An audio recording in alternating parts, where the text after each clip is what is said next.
देख रहे 10 के दमदार ट्रेड्स में और वीरेंद्र जी रहेंगे आपके साथ शो में। और वीरेंद्र जी, जिस तरीके से स्ट्रेंथ देखने को मिल रही है, स्पेशली जैसा कि आप जिक्र कर रहे थे बैंक निफ्टी से, अब शानदार परफॉर्मेंस और पीएसयू बैंक्स का साथ, निफ्टी भी अब देखिए निचले 100 से अच्छी रिकवरी के साथ कर रहा है कारोबार। और जो लेवल्स आपने बताए थे ठीक उसी के मुताबिक होता हुआ बाजार में काम। अब क्या अपने व्यू पर आप इंटैक्ट हैं? जिस तरीके से ये रिकवरी आई है, टिकाऊ नजर आ रही है, क्या अप्रोच होगी 10 बजे के इस सेशन के लिए, क्या कहना चाहेंगे आप? देखिए श्रेया, कल की पूरी गिरावट में अगर आप आधी गिरावट को निफ्टी के परिप्रेक्ष्य में देखें, आधी गिरावट में निफ्टी बैंक, तो निफ्टी बैंक की गिरावट में कोई दिक्कत नहीं थी। That was a technical correction और वो 10 डे तक रिट्रेस हुआ। इसलिए मैंने अपना चुपचाप जो बेस था बहुत दूर नहीं रखा, मैंने बहुत नज़दीक रखा। मैंने रिलाय किया 10 डे पर, मैंने रिलाय किया नियरेस्ट पुट राइटर्स पे। क्या कहा था सुबह यहाँ पे, अगर ये होल्ड कर जाए बेस वन तो ये पुल बैक देगा। बेस वन क्या था? 60573। लो क्या है? 60562। अगर ये होल्ड कर गया तो ये पुल बैक देगा। और पुल बैक कहाँ? प्रथम दृष्टांत, फर्स्ट इंस्टेंस में a pull back towards RS1 is quite likely. अब आपका इंट्राडे हाई क्या है? इंट्राडे हाई है 61,112। हमारा रेजिस्टेंस वन लेके आइएगा 61,112। श्रेया, फ्राइडे का दिन है, इतना चैलेंजिंग फेज है। अगर आपको एक 61,112 का मैंने लेवल दिया था, 61,31 का और 12 का हाई है। अगर एक ब्यूटीफुल साइकिल आपको निफ्टी के बैंक के ट्रेड में मिल गई है तो बहुत अच्छी बात है, निकल जाइए, कोई दिक्कत की बात नहीं है। और अगर आप इस डायरेक्शन में कमिटेड रहना चाहते हैं तो मैंने कल भी कहा था कि Nifty bank trailing stop loss will come closer to 10 DEMA and first put writer zone, तो वो अभी भी बेस वन के आसपास परसिस्ट करेगा। और दूसरी बात क्या थी? निफ्टी वहां पे हमें एक ऐसी अप्रोच लेनी थी, एक ऐसा इंडेक्स जो कल शॉर्टिंग नहीं, कल लॉन्ग अनवाइंडिंग के चलते गिरा, उस पर हमें एक अप्रोच लेनी थी।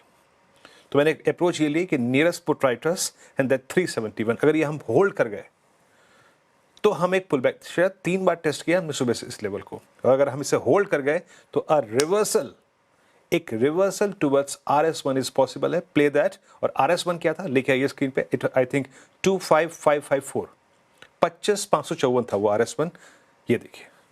और इंट्राडे हाई क्या रहा? लगभग 24।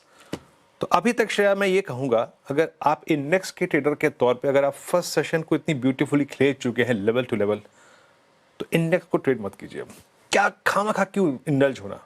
आज डिफेंस, आज कैपिटल गुड्स, बहुत सारी ब्रांचेस हम मार्केट की अच्छा कर रही हैं। Let's focus on that.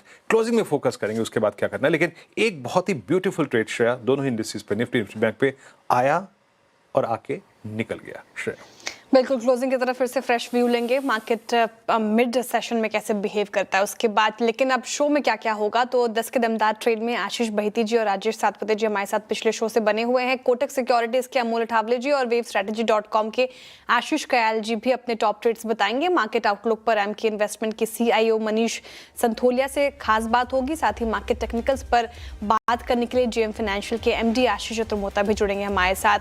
तो शुरुआत करते हैं ट्रेड्स की, और अमोल अठावले जी, आशीष कयाल जी, आप दोनों का ही स्वागत है CNBC आवाज पर। बताइए Ashish Kayal ji, good morning to both of you, और आपके 2 ट्रेड्स क्या होंगे इस वक्त के? गुड मॉर्निंग श्रेया, वीरू और सभी दर्शकों को भी। देखिए, ओवरऑल बाजार का रुझान मेरे ख्याल से रेंज में रह गया है। कल के भारी गिरावट के बाद आज थोड़ा सा संभला है मार्केट, लेकिन ऐसे में चलते हुए चुनिंदा स्टॉक्स में अच्छा रुझान बन सकता है आज के दिन बाय साइड पे। तो पहला ट्रेड जो होगा वो GRSC पे होगा, गार्डन रिच शिप बिल्डर्स पे। यहाँ पर एक कंसोलिडेशन खत्म होता हुआ नजर आ रहा है और एक अच्छा मोमेंटम पिकअप हो सकता है अपसाइड पे। तो लॉन्ग पोजीशंस क्रिएट की जा सकती है। ऊपर में जो टारगेट है वो 2675 का है और स्टॉप लॉस 2460 का लगाना होगा। दूसरा जो स्टॉक बाय साइड पे होगा वो है RBL बैंक। बहुत ही जबरदस्त आउट परफॉर्मेंस दिखाई इस बैंक ने और एक राउंडिंग बॉटम पैटर्न बनाते हुए अपसाइड ब्रेकआउट आ सकता है। Slowly and steadily upside inch कर रहा है, तो ओवरऑल रुझान बाय साइड पे है। RBL बैंक का जो टारगेट है 355 का है और जो स्टॉप लॉस लगाना होगा 325 का। ओके, आशीष कयाल जी का अगर आप देखें तो यहाँ पे गार्डन रिच शिप बिल्डर्स और RBL बैंक। अमोल जी, गुड मॉर्निंग, आपके 2 ट्रेड्स। जी नमस्ते एंड गुड मॉर्निंग। बंधन बैंक के साथ जाना चाहूंगा। पोजिशनल पॉइंट ऑफ व्यू से देख रहा हूँ 173 के आसपास चल रहा है। पोजिशनली टारगेट निकल के आ रहे हैं 185 187 के और स्टॉप लॉस उसका रहेगा 169 का। एक डिसेंट अप ट्रेंड बना के रखा है स्टॉक ने। कल भी करेक्शन का इतना इम्पैक्ट स्टॉक में दिखा नहीं, और आज जब मार्केट में पॉजिटिव मोमेंटम पकड़ रहा है, स्टॉक में एक वापस बुलिश मोमेंटम डेवलप होता हुआ देखने को मिल रहा है। पोजिशनल पॉइंट ऑफ व्यू से जरूर देखा जा सकता है। दूसरा नायका के साथ जाना चाहूंगा, 268 के आसपास है, पोजिशनली टारगेट निकल के आ रहे 285 के, स्टॉप लॉस उसका रहेगा 261 का। एक प्रॉमिसिंग रैली के बाद स्टॉक में एक टेक्निकल करेक्शन देखने को मिला था। अभी अगर हम देखते हैं तो रिट्रेसमेंट के आसपास स्टॉक ट्रेड हो रहा है। यहाँ पे अगर रिवर्सल फॉर्मेशन डेवलप होता है तो यहाँ से एक fresh up trend rally Nykaa में आने के चांसेस चार्ट्स पे दिख के आ रहे हैं। ओके, बंधन बैंक और नायका ये दोनों बाय साइड की ट्रेड्स हो गई अमोल जी की। आशीष बहीती जी, आपकी 2 ट्रेड्स बताएं। जी श्रेया जी, पहला जो स्टॉक ट्रेड रहेगा वो फेडरल बैंक पे खरीदारी की सलाह रहेगी। यहाँ 288 का स्टॉप लॉस लगाकर पोजीशन बनाई जा सकती है, स्ट्रेंथ के साथ ही जाने की सलाह रहेगी। तो ऊपर के जो टारगेट रहेंगे 298 तक के देखे जा सकते हैं। दूसरा जो स्टॉक में अच्छा लग रहा है डिफेंस है वो BEL है। स्टॉक ने गिरावट में भी अपने 20 EMA के ऊपर ही होल्ड लिया था और वहीं से एक बाउंस बैक वापस दिया है। यहाँ पे खरीदारी की जा सकती है। जो स्टॉप लॉस इसमें भी मेंटेन करना है वो 438 का एसएल मेंटेन करे। ऊपर में 450 तक के लेवल्स इसमें भी देखे जा सकते हैं। PL। अब चलते हैं राजेश सतपथी जी के पास। राजेश जी, आपके 2 ट्रेड्स क्या रहेंगे? वीरेंद्र जी, एक बाय और एक सेल के साथ चाहूंगा। बायोकॉन पहला पिक रहेगा। कल भी बायोकॉन में अच्छा मूव था, बाजार के सामने वो थोड़ा सा दब गया है, लेकिन इसने अपने इंपॉर्टेंट लेवल को रिस्पेक्ट किया। At a level of 385 it's buy in Biocon. 380 का स्टॉप लॉस होगा। 390 टू 395 ये इसका इंट्राडे स्विंग का टारगेट होगा। सो बायोकॉन पहला पिक रहेगा। कल हमने सीमेंट सेक्टर में बहुत बिकवाली देखी थी और उसमें बहुत सारे काउंटर्स थे जिसने अपने इंपॉर्टेंट थ्रेशोल्ड को तोड़ा। उसमें से दालमिया भारत मुझे लगता है बहुत वीक है, और कल जिस तरह से ब्रेकडाउन दिया उसके बाद आज ये फिर से सेलिंग प्रेशर में आ सकता है। तो दालमिया भारत बेचना है 2070 के नीचे। 2100 का स्टॉप लॉस होगा और स्विंग का टारगेट इसका बनता है करीबन 2020 से लेके 2000 का। So Dalmia Bharat is a sell. Okay, Dalmia Bharat is a sell. चलिए अभी चलते हैं आज की बिग मार्केट वॉइसेस की कड़ी की तरफ। हमारे साथ mister Manish Santholia, CIO MK investment managers के जुड़ चुके हैं। मनीष जी नमस्कार, कार्यक्रम में स्वागत है। और लास्ट डिस्कशन मेरा आपके साथ हुआ था बजट से ठीक पहले, लेकिन कुछ भी हो जाए, कोई इवेंट भी हो जाए, चाहे बजट हो, ट्रेड डील हो, सब कुछ हो गया मनीष जी, और समापन समारोह हो गया आज ABB के नंबर्स के साथ इस अर्निंग सीजन का भी। But we are still in a very challenging phase. वही 25,500, 25,800, ना ऊपर ना नीचे जा रहे हैं हम, इस रेंज में फंसे हुए हैं। Now we have one more challenge, this US Iran. और शायद आप एक कह सकते हैं कि US के साथ, ईरान के साथ ना रशिया और चाइना इंडल्ज होना, उनका मिलिट्री ड्रिल, क्रूड एट 72, क्या एक बहुत ही बड़ा जियोपॉलिटिकल रिस्क जो है वो खड़ा हो रहा है क्या हमारे आगे? आप इसे सेंस कर पा रहे हैं क्या? देखिए, $71 ऑयल और उसका जो इम्प्लीकेशन बेसिकली CPI पर होगा Q1, Q4, वो एक बहुत बड़ा फैक्टर रहेगा। इनफैक्ट हमारी जो करेंसी अगर आप देखें तो ट्रेड डील के बाद कल वापस 91 ब्रीच करी नीचे की तरफ, एंड ऑयल अभी वापस $71 है। तो ये दोनों एक एडिशनल फैक्टर इक्वेशन में हमें जोड़ना पड़ेगा because of the geopolitical risk जो हमारे सामने दिख रही है। और उसके कारण अगर ऑयल ऊपर जाता है तो डेफिनेटली हमारी करेंसी पर प्रेशर रहेगी, एंड उसका इम्पैक्ट बेसिकली FI फ्लोज वगैरह के ऊपर बिल्कुल रहेगा। सो ये एक नया वेरिएबल हमें continuously for the next 4 quarters देखना पड़ेगा, in spite in the backdrop कि जो ये US ईरान का जो टेंशन है वो जब तक रिजॉल्व ना हो। तो कहने का मतलब सही है, बट डाउन साइड कितना है ये समझने वाली बात है। जो अर्निंग्स ग्रोथ है वो तो अच्छे खासे आए हैं आपके Q3 के। बेसिकली NSE 500 की अर्निंग्स ग्रोथ आपकी थर्ड क्वार्टर की 16.5% है। स्मॉल कैप की अर्निंग्स ग्रोथ 30% के आसपास है Q3 की। तो मोटा मोटी नंबर्स तो आ रहे हैं, वैल्यूएशंस करेक्ट हो रहे हैं, तो मार्जिन ऑफ सेफ्टी बढ़ रही है। तो 5-6% डाउनसाइड निफ्टी के पॉइंट ऑफ व्यू से, because of geopolitical issues, because of valuation compression, because of AI disruption, ये सब आप पकड़ लीजिए तो 1000 पॉइंट निफ्टी नीचे की तरफ पकड़ना चाहिए। इतना ही तो कमाया था सर इस साल, है ना? मतलब इतना ही तो कमाया था, उसमें से 6% निकाल देंगे भी हम, है ना? खैर, अब आप कह रहे हैं तो ठीक है, लेकिन आपने कहा कि अर्निंग्स अच्छी रही। मैं आपसे एक एक करके स्पेस पे बात करता हूँ। I mean for me along with price जो सबसे 2-3 स्टेबल स्पेस नजर आया मनीष जी, उसमें से कैपिटल गुड्स को देखिए, L&T क्या लीडरशिप ले रखी है। आज हमने ABB के नंबर्स को देखे, सिमेंस कमिंस की कमेंट्री अच्छी रही। व्हाट अबाउट कैपिटल गुड्स, इस स्पेस पे आपका टेक क्या है? ये ना, ये एआई डिस्रप्शन में बेसिकली इंडस्ट्रियल जो एआई इंफ्रा बिल्डअप में काम आएंगे, उसमें अर्निंग्स ग्रोथ तो आ ही रही है because of visibility of order book, but valuation expansion भी हो रहा है। तो जितनी भी कंपनी जैसे कोई जनरेटर बनाती है या आपकी आपकी डेटा सेंटर्स बनाती है, और आपको value chain data centre is a big thing in today's context. जो हम बात करते हैं डेटा सेंटर में इंडिया थोड़ा पीछे रह गया है, तो वहां पर अगर आप देखें तो 50% जो वैल्यू एडिशन है वो आपकी जीपीयूज की होती है, 30% आपकी रैम की मेमोरीज की होती है, और बैलेंस 20% में सब कुछ इंक्लूड होगा। बेसिकली डेटा सेंटर क्रिएशन भी इंक्लूड होगा, केबल्स भी इंक्लूड होगा, नेटवर्किंग भी इंक्लूड, एचवैक, एयर कंडीशनिंग सब इंक्लूड होगा। तो ये जो 20% में है, यहाँ पर जो भी केपेक्स रिलेटेड बिजनेसेस है, कोई ट्रांसफॉर्मर्स बनाती है तो कोई आपकी जनरेटर बनाती है, ये सब कंपनीज में एक वैल्यूएशन री रेटिंग डेफिनेटली, और ये आने वाले दिनों में भी थोड़ा बहुत इंटैक्ट जरूर रहेगा। तो वैल्यूएशन को देखते हुए पिक एंड चूज डेफिनेटली है। ओके, कैपिटल गुड्स पे पॉजिटिव है। मनीष जी, गुड मॉर्निंग, श्रेया बात कर रही हूँ। बाजार पर हम बात करें और आईटी का जिक्र ना हो, ऐसा हो नहीं सकता, क्योंकि जिस तरीके से यहाँ पर गिरावट देखने को मिली है पिछले कुछ सेशन में, फरवरी की शुरुआत से इनफैक्ट।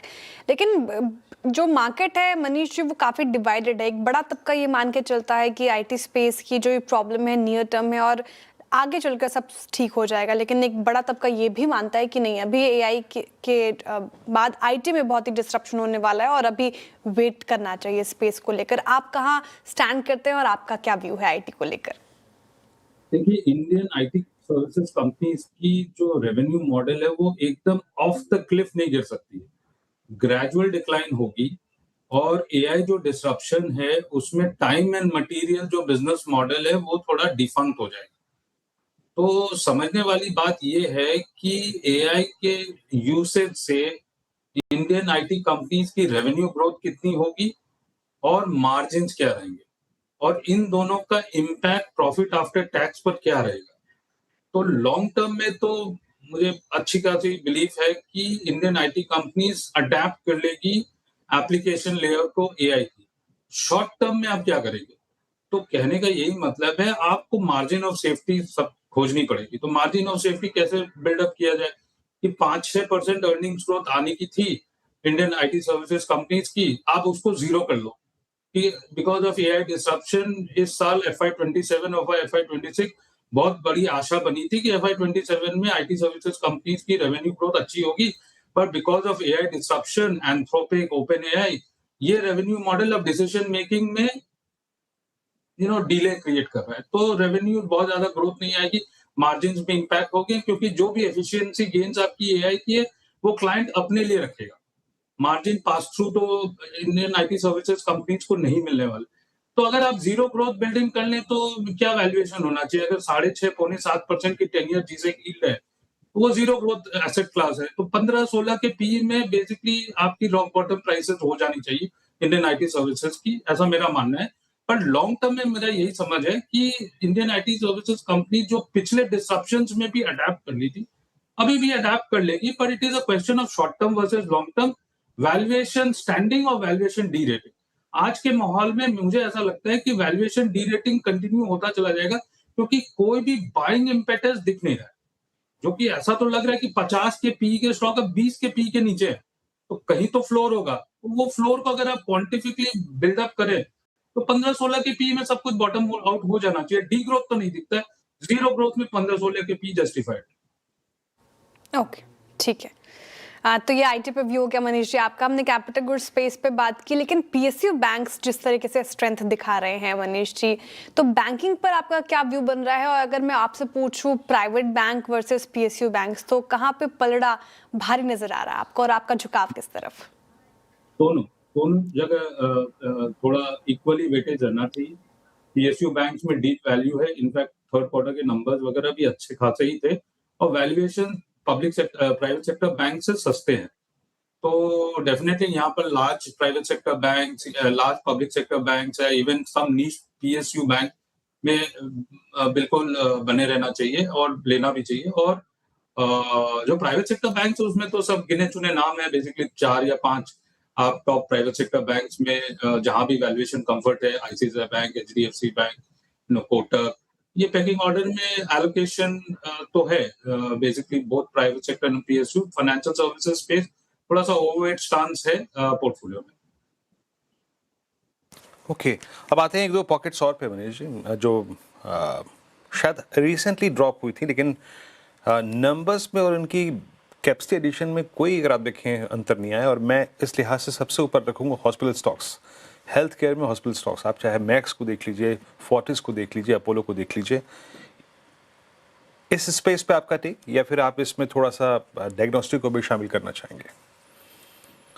नहीं, हेल्थ केयर ओवरवेट स्टांस है, उसमें हॉस्पिटल्स में और भी ओवरवेट स्टांस है, क्योंकि ये एन्युटी बिजनेस मॉडल्स हैं जहां पर आपकी कैपेसिटी एडिशन, बिकॉज पूरे सिस्टम में demand is more than supply, ये तो कहने वाली बात है। तो जितने आप कैपेसिटी एडिशन करेंगे और जितनी आपकी मैच्योर हो जाएगी हॉस्पिटल, उतना ही ज्यादा मार्जिन बनेगा। तो आने वाले दिनों में बट इसमें यही देखने वाली है, हॉस्पिटल सेक्टर जो है लॉन्ग टर्म में क्या मल्टीपल्स में ट्रेड होते हैं। Basically 20 time EV to EBITDA में जनरलाइज्ड एक हॉस्पिटल का वैल्यूएशन होना चाहिए। आज की डेट में बारिंग अ फ्यू हॉस्पिटल सब 30 time EV to EBITDA trade होते हैं। तो यहाँ पर बेसिकली ये नहीं है कि अर्निंग्स ग्रोथ आएगा कि नहीं, कैपेसिटी एडिशन होगी, एक बार मार्जिन डिप होगा, फिर मार्जिन रिकवर कर जाएगा। वैल्यूएशन एक बहुत बड़ा कंसर्न है। यहाँ पर cost of acquisition of customer, generalise multi speciality versus super speciality, ये समझने वाली बात जरूर। अच्छा मनीष जी, एक दो पॉकेट्स पर आते हैं जहां पे जो सिक्लिकल्स थे, आई मीन मेटल्स, चलिए फेरस नॉन फेरस को भी छोड़ता हूं मैं, let's talk about precious metals. जो जनवरी में टॉपिंग आउट हुई है सिल्वर की, जिसको आप शायद कुछ हद तक कह सकते हैं कि टॉपिंग आउट हो गया, वो 4 लाख का भाव शायद आया ना आया दोबारा अभी। आप प्रीशियस मेटल्स के शेडो में जिन स्पेस को खेल रहे थे फॉर जेम्स एंड ज्वेलरी, आप गोल्ड फाइनेंस कंपनियों को, क्या स्पेशली गोल्ड फाइनेंस कंपनियां, एनबीएफसीज का एक अंश ये भी होती हैं, क्या अपने प्रॉफिट्स को कैश में कन्वर्ट करने का वक्त आ गया है क्या? आपका सेंस क्या कहता है इस पर? नहीं, ऐसी कोई बात नहीं है। इनफैक्ट मेरा तो यही मानना है, ऑन ऑनगोइंग बेसिस 10 से 15% आपकी एलोकेशन गोल्ड एंड सिल्वर होनी चाहिए। और एआई एनवायरनमेंट में नेक्स्ट 5-10 साल के पॉइंट ऑफ व्यू से क्रिटिकल मिनरल्स बहुत ज्यादा लाइमलाइट में रहेंगे। एक बुलिश स्टांस है पूरे क्रिटिकल मिनरल्स, आप कॉपर बोल लीजिए, सिल्वर बोल लीजिए, एल्यूमिनियम बोल लीजिए, जर्मेनियम बोल लीजिए, ये सब बहुत क्रिटिकल मिनरल्स एआई एनवायरनमेंट में बिल्कुल काम आएंगे। तो शॉर्ट टर्म डिप्स को बहुत ज्यादा इंपॉर्टेंस नहीं देते हुए बेसिकली 10 से 15% आप पोर्टफोलियो में एलोकेशन प्रेशियस मेटल्स को रखें तो बिल्कुल सही है। और जहां रही आपकी गोल्ड फाइनेंस कंपनीज की बात, तो एलटीवी थोड़ा सा बढ़ गया होगा बिकॉज गोल्ड प्राइसेस में थोड़ी करेक्शन है। ऐसा कोई स्ट्रक्चरल स्टोरी उसका डीरेल हो चुका है ऐसा तो नहीं लगता। इनफैक्ट बाइंग अपॉर्चुनिटी होगी डिक्लाइन में, and so be the case even for micro finance companies. एक नया साइकिल शुरू हो रहा है माइक्रो फाइनेंस में भी, गोल्ड लोन्स वगैरह की जो मिक्स रहती है। तो that point of view I think मेरा तो पॉजिटिव स्टांस है इस स्पेस में। ओके, काफ़ी पॉजिटिव है आप प्रेशियस मेटल्स और पूरे गोल्ड फाइनेंसिंग स्पेस को लेकर। बहुत शुक्रिया मनीष जी, आज हमारे साथ जुड़ने के लिए, तमाम सवालों के इतने अच्छी तरीके से जवाब देने के लिए बहुत शुक्रिया आपके वक्त के लिए। ओके, अब आगे बढ़ते हैं और एक काउंटर लेकर आइए स्क्रीन पर। लेंस कार्ट आज इसमें अच्छी तेजी देखने को मिल रही है, 3% से ज्यादा की तेजी के साथ कर रहा है कारोबार। लेकिन कारण क्या है? एक ब्रोकर रिपोर्ट आई है और उसमें ऐसी क्या बातें कही गई जो लेंस कार्ट को आज सपोर्ट कर रही है, समझ लेते हैं आशीष से। आशीष, गुड मॉर्निंग अगेन, बताइए किसकी रिपोर्ट आई है और क्या कही गई है? बिल्कुल मॉर्निंग, बढ़िया रिपोर्ट यहाँ पर देखने को मिली है मोतीलाल ओसवाल की तरफ से, जहाँ पर ये देखिए बड़े अच्छे टाइटल के साथ इन्होंने रिपोर्ट लिखी है। बता रहे हैं क्लियर विजन, स्ट्रॉन्ग एग्जीक्यूशन, यानी इस भाव से तकरीबन 22% की अपसाइड देखने को मिल सकती है और 600 रुपये के करीब का ये टारगेट दे रहे। बहुत सारे तर्क बता रहे कि किस कारण से इस स्टॉक में तेज़ी देखने को मिल सकती है। बता रहे कि वर्टिकली इंटीग्रेटेड अपने आप में सबसे बड़ी ये चश्मे बनाने वाली कंपनी है। आप यहाँ पर फोकस रखेंगे आईवेयर प्लेटफॉर्म, ओमनी चैनल के माध्यम से आप देखें तो इनकी जो स्ट्रॉन्ग मोट है ये एक्सेप्शनल है। कोई भी भारत में दूसरी कंपनी ऐसी नहीं है जिसके पास प्रेजेंस इतनी ज़्यादा हो। तकरीबन 2440 रिटेल स्टोर्स हैं पूरे भारत में, 435 शहरों से ज़्यादा का इनका नेटवर्क है और 705 इनके इंटरनेशनल स्टोर्स भी हैं, तो यहाँ पर आपको ग्रोथ देखने को मिलेगी। हालांकि जब से आईपीओ आया तब से लगातार एक ही कंसर्न रहती है कि ये स्टॉक बड़ा महंगा है, लेकिन ये बता रहे कि जिस प्रकार की ग्रोथ यहाँ पर देखने को मिल रही है, एक स्ट्रॉन्ग मोट इन्होंने क्रिएट कर दी, तो प्रीमियम वैल्यूएशन तो आगे भी कमांड करता रहेगा ये स्टॉक। इंटरेस्टिंगली आप देखें तो लेंसकार्ट का भी मार्केट कैप 80,000 करोड़ से प्लस में चल रहा होगा, लेकिन ये बता रहे हैं कि भारत में टैम यानी टोटल एड्रेसेबल मार्केट साइज ये 2.3 लाख करोड़ के आसपास है। और एक इंटरेस्टिंग बात मुझे रिपोर्ट में नजर आई, ये बता रहे हैं कि जो भारत की पॉपुलेशन है इसमें 53% लोगों को चश्मे की ज़रूरत होती है, यानी विजन करेक्शन की आवश्यकता होती है। और मैं देख भी रहा था, शायद सिर्फ श्रेया आपको और कंचन को छोड़ के बाकी सब हम चश्मे वाले हैं, कोई नहीं है ऐसा जो चश्मा ना पहनता हो। आप पैनल पे भी अभी देख लेंगे ना तो ज़्यादातर लोग चश्मे पहनते हैं, तो टोटल एड्रेसेबल मार्केट साइज़ काफ़ी ज़्यादा यहाँ पर देखने को मिलता है, लेकिन इसका रिटेल शेयर बहुत कम है। भारत में सिर्फ 24% के आसपास ही ऑर्गेनाइज्ड रिटेल चेन्स है। वैल्यूएशन के लिहाज से ये करीब करीब 27% रेवेन्यू CAGR फोरकास्ट करके चल रहे हैं। वैल्यूएशन में, एबिटा में, इंडियस के बहुत ज़्यादा एडजस्टमेंट है, कॉम्प्लेक्स है, समझ में नहीं आएगा, लेकिन ग्रोथ बहुत तगड़ी है, इसके चलते लेंसकार्ट यहाँ पर रखेगा फोकस। चश्मे की बात की आपने, आशीष और वीरेंद्र जी ने पट से चश्मा निकाल कर टेबल पे रख दिया है ये चीटिंग है। ये तो चीटिंग हो गई। नहीं, मेरे को बिल्कुल परफेक्ट दिखाई देता है, बस वो कभी थोड़ा क्या है ना, जब ये पीजीएम जो है बहुत दूर रखा रहता है, जब बहुत बहुत दूर जब है ना, बहुत, तो वो नीचे वाली पट्टी कभी कभी जो है ना, वो नंबर्स में जब अर्निंग सीजन होता है संघर्ष करना पड़ता है। आशीष बहुत बहुत शुक्रिया, बहुत बहुत शुक्रिया आज के बिग ब्रोकरेज बेट्स और आज के इन स्टॉक्स का लेखा जोखा प्रस्तुत करने के लिए। चश्मा दोबारा पहन लेता हूँ, कोई दिक्कत की बात नहीं है। चलिए अब एक काम करते हैं, आशीष चतुर्मोता जी हमारे साथ जुड़ चुके हैं। आशीष जी, गुड मॉर्निंग कार्यक्रम में स्वागत है। Ashish, now we have 2 things to tackle, है ना। अब हमारे पास 2 चीज़ें हैं जिससे हमें संघर्ष करना है।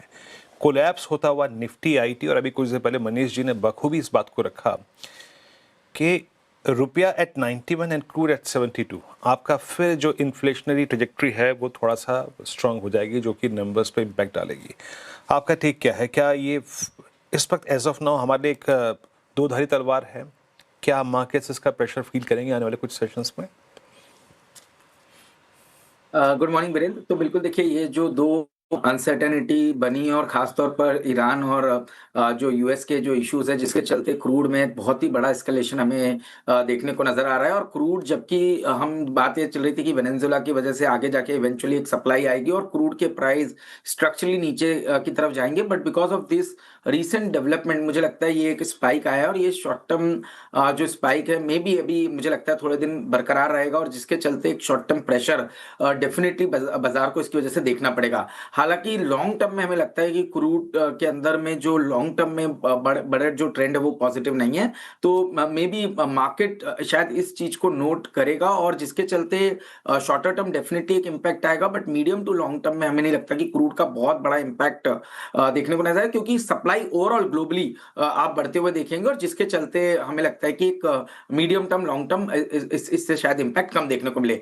पर डेफिनेटली रुपया की जो वीकनेस है वो एक बहुत ही वरीसम साइन है, और क्योंकि ऐसे माहौल में जब हम देख रहे हैं कि डॉलर इंडेक्स कंटिन्यूअसली नीचे की तरफ बना हुआ है, उसके बावजूद भी रुपया ने बहुत ही ज्यादा वीकनेस दिखाई, और जिसका सबसे बड़ा इंपैक्ट रहेगा एफआई एफडीआई इनफ्लोज के चक्कर में, और जहां पर हम देख रहे हैं कि एक कंटिन्यूअसली अभी भी कहीं कोई बड़ी बाइंग इंटरेस्ट हमें देखने को नहीं नजर आया। आईटी सेक्टर में ऑलमोस्ट 11,000 करोड़ की सेलिंग पिछले 15 दिनों के अंदर में देखने को मिली, तो ये फर्दर प्रेशर को एस्केलेट कर रहा है। तो मुझे लगता है कि बहुत ही स्टॉक स्पेसिफिक, सेक्टर स्पेसिफिक बाजार रहेगा, बट ब्रॉडली बाजार एक रेंज में आ चुका है, और इस रेंज से निकलता हुआ at least in the short term इसका कोई मुझे नहीं लगता कि निकलेगा। तो एक 24,000 नीचे और ऊपर में 25,500 26,000 एक ब्रॉड बड़ी रेंज जो है वो बाजार की बनी हुई है, और इसी के अंदर हमें लगता है कि स्टॉक स्पेसिफिक अपॉर्चुनिटीज ढूंढने की जरूरत पड़ेगी।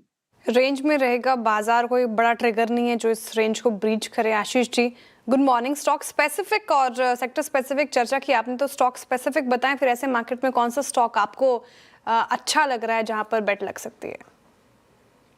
जी, तो श्रेया गुड मॉर्निंग। और कल भी हमने इस बात की चर्चा की कि ऐसे समय पे थोड़ा-सा डिफेंसिव सेक्टर्स पे ध्यान देना चाहिए, और हॉस्पिटल एक ऐसा सेगमेंट है जो काफ़ी अट्रैक्टिव नज़र आता है। उसका कारण ये है कि एक तो जो टूरिज़्म, मेडिकल टूरिज़्म के बढ़ने की वजह से हमें लगता है इंडिया को एक बड़ा बेनिफिट हमें देखने को नज़र आएगा, और ख़ास तौर पर जिस तरह से कैपेसिटी एक्सपेंशंस बड़े ऑर्गेनाइज्ड प्लेयर्स इस समय पे कर रहे हैं, चाहे मैक्स की बात करें, अपोलो की बात करें, एस्टर डीएम ने क्वालिटी केयर के साथ में जो मर्जर किया है, और उसके चलते अब नंबर 3 प्लेयर हो जाएगा in terms of hospital bed capacity.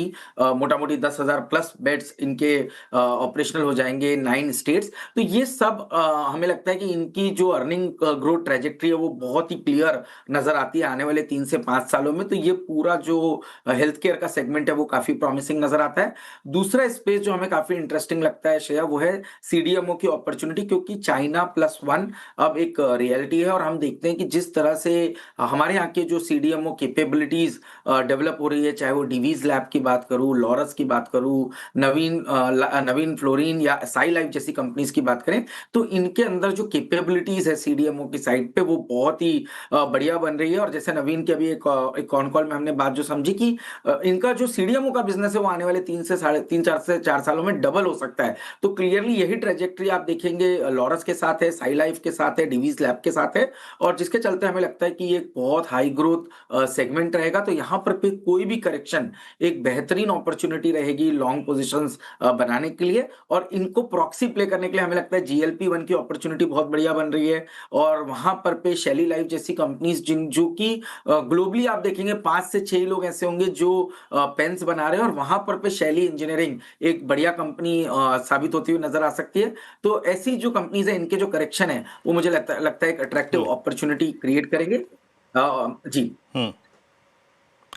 और तीसरा वीरेंद्र मुझे लगता है इंडस्ट्रियल सेगमेंट को, हाँ इंडस्ट्रियल ठीक है, इंडस्ट्रियल ठीक है। आशीष थोड़ा समय का अभाव है, अदरवाइज आपसे बात जरूर पूरी करता। बहुत बहुत शुक्रिया आशीष, आप इस कार्यक्रम में शामिल हुए, and have a nice weekend Ashish.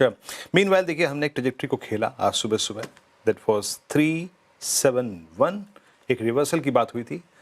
If we hold base 1, a reversal towards base नहीं RS1 इज लाइकली, खेलिएगा उसको। RS1 था 554, और ये देखिए आपके 371 के बाद 5। निफ्टी बैंक करेंगे ना, रेजिस्टेंस फेंक रहे हैं निफ्टी का, ये देखिए 554, तो ये हो चुका है। तो श्रेया वो शुरुआती 1 घंटे का फेस बहुत खूबसूरती से निकला, अब आपके हवाले है निफ्टी। निफ्टी सिर्फ निफ्टी, बैंक निफ्टी नहीं। निफ्टी बैंक बखूबी अपनी पारी चल लेगा, बस निफ्टी को संभाल के रखिए, है ना। ठीक है, शुक्रिया वीरेंद्र जी। चलिए अब एक छोटा सा ट्रांजिशन, और ट्रांजिशन के बाद में और कंटेंट लेकर आएंगे आपके लिए ट्रेडर्स हॉटलाइन।